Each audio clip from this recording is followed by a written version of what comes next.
মার্কিন president Donald Trump জানিয়েছেন তার প্রস্তাবিত ২০ দফা গাজা শান্তি পরিকল্পনার জবাব দেওয়ার জন্য হামাসকে ৩ থেকে ৪ দিনের সময় দেওয়া হয়েছে।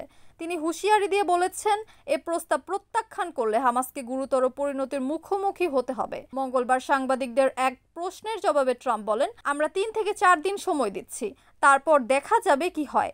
তিনি দাবি করেন সব আরব ও মুসলিম দেশ সহ ইসরায়েল ইতোমধ্যেই পরিকল্পিত সম্মতি দিয়েছে। ট্রাম্প বলেন, এখন শুধু হামাসের অপেক্ষা, হামাস রাজি হবে বা হবে না, আর যদি না হয় তবে এটি খুবই দুঃখজনক সমাপ্তি হবে।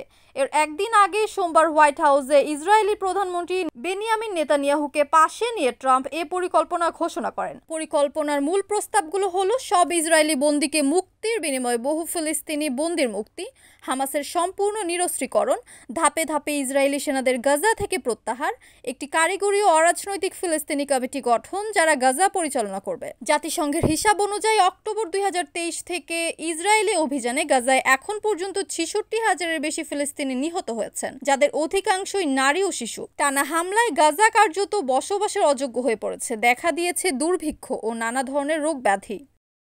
Kamruzzaman Kamrul, NAN TV news desk.